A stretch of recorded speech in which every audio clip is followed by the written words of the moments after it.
joining us in studio from the Rams radio network, a man who's so busy with NFL Now and the NFL Network and everything else at the NFL Media Group that he's locked in the building in Culver City pretty much all day long. So we had to go to Seattle to get him in studio, my buddy Maurice Jones-Drew. I can't believe it, Rich. We have to talk about this. Please, go for it. This is unbelievable. I see you every, Wednesday? Tuesday I get my hair cut, and Wednesday. Wednesday. Yeah, uh-huh. And then we can't ever work this thing out. The scheduling's too crazy. And so here we had to fly all the way up the coast, damn near go to Canada. I got in late because I had to do my radio show for Sirius, and then I got in late, and I was like, but you know what? I told Rich I'm going to be here, so I'm going to make sure I'm going to be here. You're a good man. Try to be a man of my word. We have been friends for a long time. You asked for the Prada, I gave you the Prada. The Prada dance. The Prada dance. And then the Rich Eisen Show podcast, the Rich Eisen podcast dance. Remember you put the headsets on? Yeah.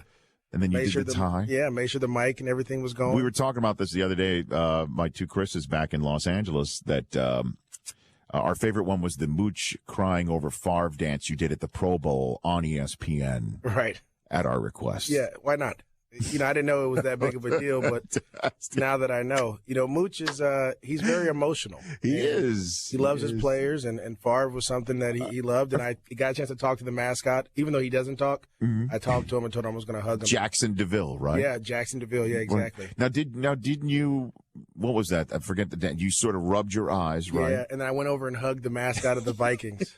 The Vikings. Yeah. And then Jackson DeVille came over and was like, "It's okay. Like I know it's a personal issue." That's fantastic. Where do we start here, man? The Fisher firing surprise you? Yes, it surprised me in a short week. I think going forward, when you talk to a lot of the people in the organization and some of the higher ups, it was we're going to wait to the end of the year to reevaluate. That was kind of the whole basis of it. But obviously, after the last three games of those kind of blowout losses, and then you heard a lot of the chanting at the Coliseum. I don't know if you were there. Well, you weren't there. Brockman was there, right? Brockman, you were there at the Coliseum? Yeah, I was there. It was very loud, Maurice. Yeah, it was some loud chants. And so I think at the end of the day, they just kind of were like, look, if we're going to move forward, let's move forward now and give Bones, Coach Fossil, a chance to kind of turn things around and see how it goes. But do they really think that the special teams coach is going to turn things around? I don't know, but I think he was the one guy out of all the other coordinators, especially in the short week. It wasn't going to mess up too much stuff. You put him in there, you let him install, and if not for obviously the way the game started in the Coliseum, the special teams unit is the best unit they have. There's best coach, best play, the whole thing. Well, all year long. They've flown around a ton, and for me, it's kind of like it's sad to see. Anytime someone gets fired, I always go back to thinking about their kids and the other coaches' kids and their families moving all the way out here from St. Louis and having to go back. And there's a lot of stuff that went on with the relocation. A lot of people don't understand, but I think this is a situation. I talked to Todd Gurley a couple days ago just about how he's feeling, and all those guys. I want to say there's out of the 53 or the 61 on the roster, only 10 guys that played for another coach. Wow. Yeah, so you're talking about the only person they know and they heard from for their whole time being in there as a professional is Jeff Fisher. That's huge.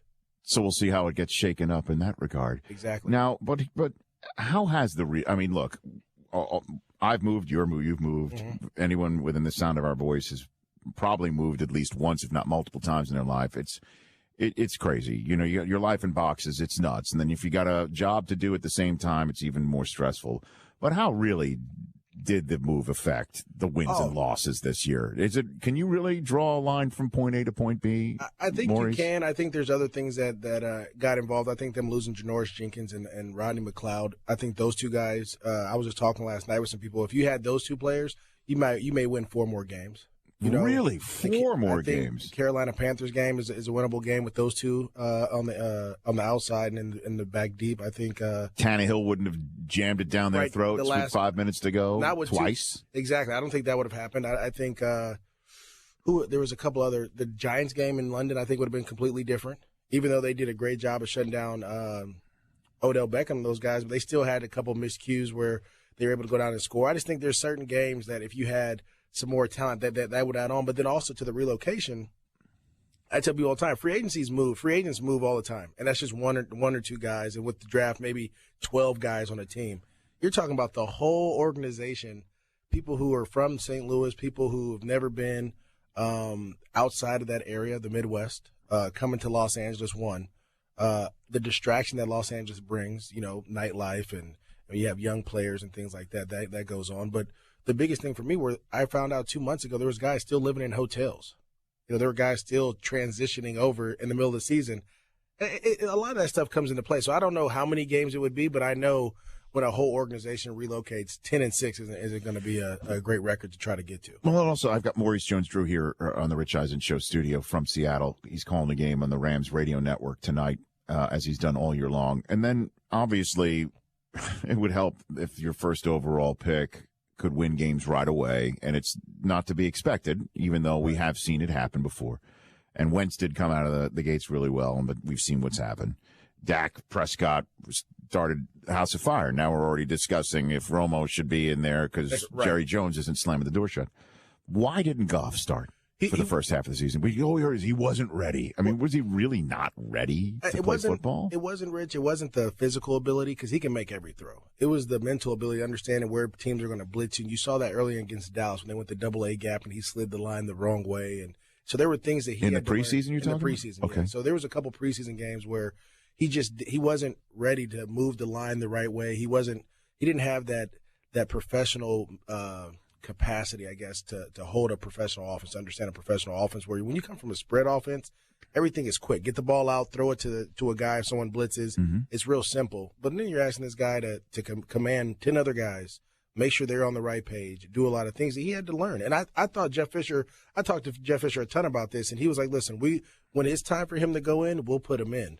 But we want to make sure that he can protect himself at the end of the day because he was banged up in preseason because he didn't know where the blitz was coming. So I think they did a good job in that aspect. You see him playing much better now. He's throwing the ball. If the receivers aren't dropping the ball, he'd have a better, I think more yards, better completion percentage, obviously. And I think they'd move the ball more down the field. He's a franchise quarterback? As of right now, yes. I don't know. I mean, after 3 games, you have to say yes. Well, you didn't just spit the word yes right back at me, Maurice. Well, no, you went like you did. I don't think Carson. I got an in there. I don't think. Guys, Carson hold on a second. Chris, did you hear an in there? Did you hear an I mean, he paused for a little bit. It was for dramatic effect, I believe, though. I mean, Maurice is an actor at heart. That's true. Not Johnny Hecker hang time, but there was some hang time. Well, I'll say this. I'll say that I don't think any rookie quarterback right away you can say is a franchise guy. I think Jameis Winston and Marcus Mariota, when they first started out, Marcus started out hot, and then he kind of died down last year. Well, you're seeing it with Dak right now. Yeah, you see it exactly. So you don't know what's to come. I think Carson Wentz is a great example. I mean, week 3, everybody was like, "Oh, this guy, rookie of the year." The Eagles are going to the playoffs, and then I don't know how many they lost in a row. So you don't know exactly what you have until you have enough of a body of work. So I'm looking at Jared Goff saying, "You showed improvement. Can you continue to improve when they put more on your plate the next couple of weeks?" And what's with Gurley? I mean, why hasn't he been the Gurley of last year? Well, Maurice. Rich, the biggest thing is when you come in with Case Keenum as your starting quarterback. I think last year it was Nick Foles, I want to say. And Nick Foles had some success throwing in Philly. So it was kind of like, okay, we got to make sure that we can throw the ball or we can protect against the pass. This year there was no protecting the pass. It's literally we're going to stop Todd Gurley as much as we can. He's facing 8 and 9-man boxes. The offensive line's been shuffled around a ton. They're trying to find an offensive line that can open some lanes for him, and he hasn't had that. And so it's been frustrating. I talked to him, and you'll see this when we come back with the Seahawks. I talk to him all the time when we going up to the plane. We always sit down and just chat real quick. Right. And he'll ask questions. And the only thing I can tell him is to stay patient. Like, that's all you can do is do your job to the best of your ability. And if you try to go outside your job in that one play where you're supposed to put your foot in the A gap and go, and you try to bounce it to the C gap, people are going to blame you. So just continue to do what you do best. Stick to your reads, and you'll be fine. And then last one on you on this, and we'll take a break, come back, talk some more. And I want to ask you about the Wake Forest stuff, too. About the plays being given by a rogue radio analyst who's been spurned by the coach, apparently. That's what it seems like. But when it all comes down to it, you heard what Gurley said about the offense. Looks like a middle school offense. Right. And all we've heard, certainly from Eric Dickerson being one, and others who have nationally looked at this team, that the coaches that Jeff Fisher had for Goff and for this offense were insufficient, just not sufficient to grow a quarterback to foster a quarterback as well as run an offense that would be in this league with a stout running back like Gurley, scary. And it came from the scheme. Would you agree with that assessment at all? Not so much, because the Rams are running the same scheme that Dirk Cutter's running in Tampa with Jameis Winston. The exact same thing. They just take a couple more shots down the field because they have a guy that can go get it. Like in Evans. In Evans, yeah. You need to have a guy that can go out there. And Britt's not that guy? I think Kenny Britt, he's inconsistent. Okay. He some games he'll blow up. I mean, Detroit, he was amazing. And then, he'll have some drop passes against New England. And so you have to find that consistency. I also feel like Tampa runs the ball like no tomorrow. They'll run the ball at you if they can. Where in Los Angeles, they've tried to run it, but Todd Gurley may get like 10 carries a game, and they're down. So they have to figure out ways to move the chains and do some other things. But at the end of the day, when you have a first-round quarterback, you have to put, like you said, guys who have played. I know they have Winky there. You have Rob Bors. Well, I mean, Winky's been the target of Eric Dickerson. I mean. Yeah, and Eric, again, I feel differently about it. I just feel like, especially what the Rams are trying to do here in Los Angeles, the last thing you need is someone to come in and kind of destroy all the relationships you have. Like Eric, for me personally, I feel like Eric Dickerson should just keep his dirty laundry in house, right? If me and you ever have an altercation, I'm not going to go on the radio and say, well, Rich is doing this to me or Rich is doing that. Like, no, listen, we're going to talk like adults, and then we'll go forward with it. I'm not going to try to blast the Rams organization if I feel like they're not treating me fair. I just think that's very childish. Maurice, which Rams running back's words hurt Jeff Fisher more, Eric Dickerson or Gurley's this past week? Because one's in-house, like you said, and one's a former, not current player, but he's a Hall of Famer.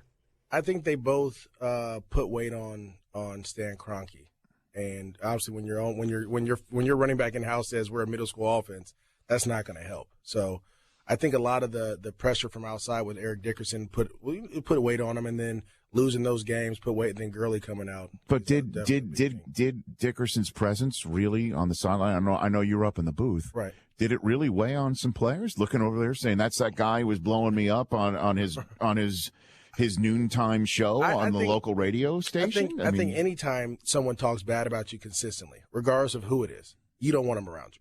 Right. So I always try to tell people, do you want someone at your table eating dinner with you that every time they open their mouth is negative about you? No, you don't want them around you. And I think for players, because this game is so tough and it's the 90% mental, 10% physical, that if you put a distraction out there before the game, you're losing already.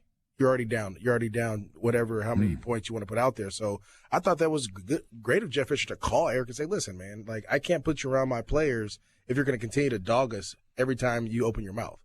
How can I tell my guys when they come to me, or how can I tell my guys in front of a meeting room, say, like, look, don't worry about him. But you just can't do that. So I'd rather remove the issue and try to move forward. Maurice Jones-Drew here on The Rich Eisen Show, spitting truth as he always does. We'll be coming back shortly. We'll talk about tonight's game. Mm-hmm. You led the league in rushing one year, and I just want to know what a physical toll that actually takes on a body. And then talk about what's going on with Wakeyleaks, as it's being called. Like it.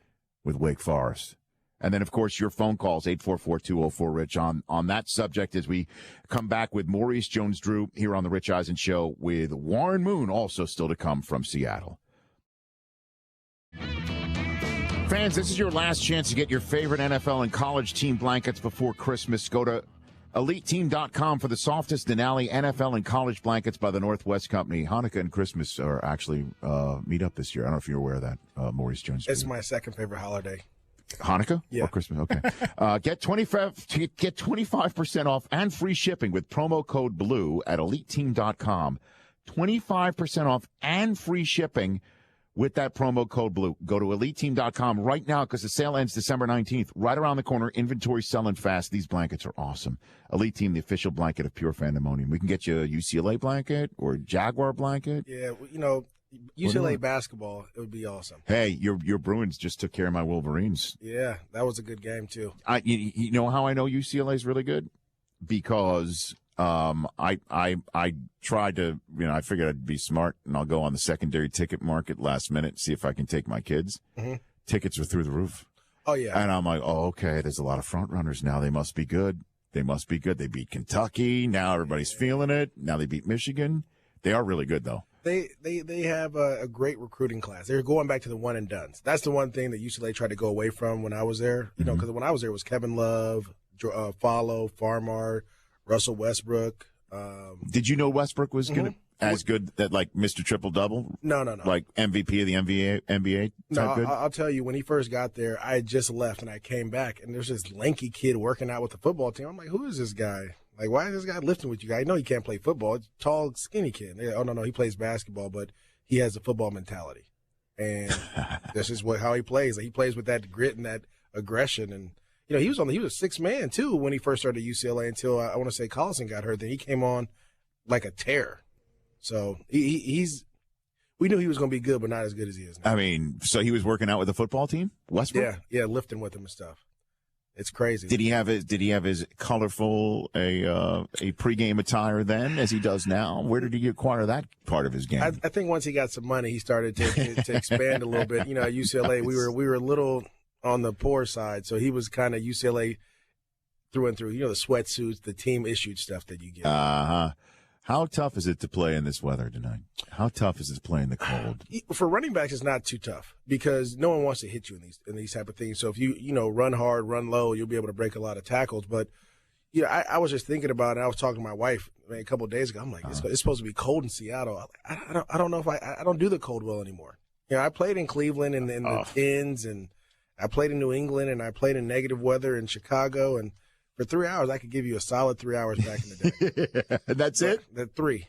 We go into overtime. I don't know. And done? Yeah, I might have been done. But now it's like, because I'm not out there running. It's tough. You know, I think a lot, too, especially on these, I know Richard Sherman's come out and talked about Thursday Night Football. But when you have these back-to-back games, man, it's tough. You have to find a way to kind of will yourself to get warm and just go through it. Maurice Jones-Drew here on the Rich Eisen Show. What did you make of Richard Sherman's Poop Fest comment? He does a great job of expressing his feelings. I think as players, we all know that, player safety is a big issue in the league. And so these Thursday night games, they go against that.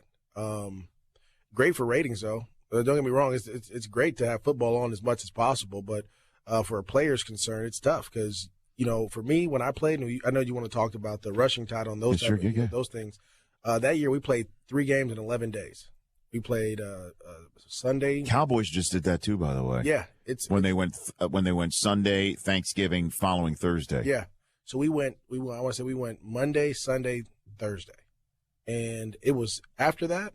I mean, I couldn't. It was you're talking 3-4 massages a day, different type of treatments, acupuncture, chiropractor, rehab. They're putting like these ultrasound things, trying to just get the blood flow going. I started swimming, because that was the only type of exercise I could, because it just hurt to run at that time. So, there's a lot of stuff that you have to do as professionals to kind of get your body going. So why doesn't the Players Association say no Thursday?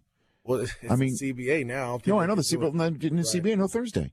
But the players get they get more than 50% of the dollars that CBS and NBC's putting in the pocket. Well, no, and I think that's the tough part about it is you ask, as a player, you have to sacrifice something to get.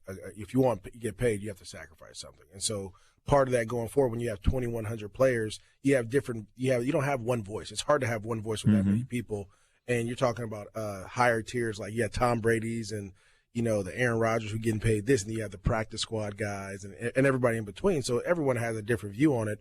But we try to come together and just go to a common ground. Now, obviously, the money's going to. For anyone, I think anyone in this world, if someone says, look, well, you may have to take a little bit of risk, but you can earn X amount of dollars, you say, okay, well, I'll take that risk. And I think that's where players are at right now, is they're willing to take the risk until it gets, too significant. So now I'm looking at your 2011 season, Maurice, and there are three numbers in bold because you led the league in them. Carries. Do you remember how many carries you had? 340 almost? 343. Yeah, it was a lot. For a league-leading 1,606 yards, and then a league-leading yards per game average of 100. You averaged 100 yards a game. I know, it was crazy. It was good. I mean, and you're not like Dickerson big. You're not even Zeke. I mean, Zeke was way bigger than when I was when I played. Way bigger. How in the hell did you do that? Well, I had, we got a lot of grief for not having the best players, but we had some really good offensive linemen, and then our receivers bought into the whole, when the season kind of went, we found out we weren't going to make it. Obviously, we went on like an 8-game losing streak. The receivers kind of just bought into, look, we're going to win something. And so guys were doing the extra bit, and it was fun. Jack Del Rio was a guy who definitely helped out a ton. Mel Tucker took over and kept it going. Dirk Cutter was there. Rob Boris, who's the OC for the Rams, was a tight end coach on that staff. But the next year you had 86 carries for just 414 yards. Did it just take a toll that you just couldn't? I broke my foot. So that right then and there, I was leading the league in rushing after 4 games, and then I broke my foot in Oakland, and that was pretty much the end of my career. Wow. Once my foot broke, there was nothing else I could do. But I think for me, and I'll go through it with you. After the 2011 season, I was worn down. I was whooped, and usually after the season, I'll take like a week just to nap and just hang around. I slept for about 3 weeks after that. Like, I'm talking about go to bed at 5 o'clock, wake up at 12 or whatever it might have been, like just trying to recover. And obviously I held out after that year. And, obviously wanted more money for the production that I put out, and they didn't go as well monetary wise. But when I came back, we were leading the league in rushing again, and foot just broke when someone landed on it. And that was it. There was nothing else you could do. Maurice Jones-Drew, in a couple minutes I have left with you here, this Wake Forest deal.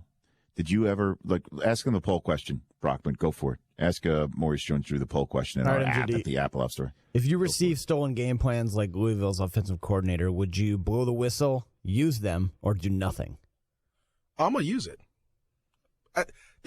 See, what people fail to realize in this game, you're fighting for whatever edge you can have. I remember going to Green Bay, and every time you go to Green Bay, you stay in Appleton at the same hotel. Everyone stays at the same hotel. But they know if you leave your game plan out or something happens, it might get taken and run back to the Packers. That's how passionate their fans are. We had Holmgren on in the last hour said that he received something from a fan. Yeah. It happens. So Green Bay's known for this? Yeah, a lot of places are known for it. There's especially when you go to some of these places where football is that's it. It's not Los Angeles where you're talking about Green Bay, Wisconsin, where the fans own the team, the fans do everything for the team. Yeah, I would expect that. And so everything. If I'm a coach, I'm gonna use it. But what am I not? I'm not supposed to. Yeah, you're not supposed to. No, it's cheating. No, it's not cheating. I didn't do it. Someone gave me a gift, and I'm going to receive it with all my heart, and I'm going to use it to the best of my ability. Well, Holmgren thought he said he would do nothing, and the reason why one of the reasons why he would do nothing is he wouldn't know if this is true or not. He thinks maybe somebody's giving him a fugazi just to try and throw him off track. So just do nothing with it. I don't want to see it. I don't want to see it. Yeah, that could be it too. But sometimes, like I have. Are you really of the if you ain't cheating, you ain't trying? No, that's mentality? not me. That's not what I said. Like I coach high school. I used to coach high school football, right. And last year, and I would come down, and Bucky Brooks, who works at the NFL Network, he coaches high school football. So if we ever had to play a team, like Bucky, what'd they do against you? Just gather information. That's all you're doing. That's one thing. But to go ahead and get a call from somebody who's got an axe to grind and say, I'm going to give you the plays, you'd say, okay, what do you got? Yeah, well, you wouldn't say. But you already see the plays, though, on tape, right? You already see the blocking schemes and everything on tape. You're just getting the paper form, but you don't know when they're going to call these plays. It's not like he went to the future and was like, okay, on 3rd and 3 in the third quarter with 4 minutes left, they're going to call this play. Yeah, it's not technical. No. Yeah, it's nothing like that. You just have to – it's the same thing you went through. It's just you don't have to work as hard to get it now. Maurice is one of the 24% honest voters in our poll who said they would use the stolen game plans. Yeah, I think there's a lot of self-righteous people who would answer, no, of course, I would whistleblow. I wouldn't. Most people I'm trying to win. I'm voting I do nothing. I would do nothing is 18% and 58% blow the whistle. I would basically, as I said, if I got a call from a radio analyst saying, I've got the stuff, what do you want? I'd be like, dude, what are you doing? I don't want to hear it, and you shouldn't be doing this. You're an idiot. You're going to get caught. Would you go to certainly your if he's a friend of mine? You know what I would do? No, I wouldn't go to my superiors. I would just basically say, I don't want any part of this. I got my own stuff going on. You're an idiot. Stop it, and hang the phone up. I would say, if it by chance fell on my doorstep, maybe around 6:30 a.m. tomorrow morning, I can't really say I would or I wouldn't look at it. Mm-hmm. And then if it was there, I'd We go on about our day. Maurice Jones-Drew, everybody. Thanks for coming on. No problem, Rich. I appreciate Have a it. great broadcast tonight. And I'll see you around the shop. Be warm. You guys have been in some cold places. Kansas City. Yeah, I've noticed Philly. that. Thanks for noticing that. Yeah. I watch you guys all the time. Maurice Jones-Drew. The Rich Eisen Show, weekdays at noon Eastern on Audience.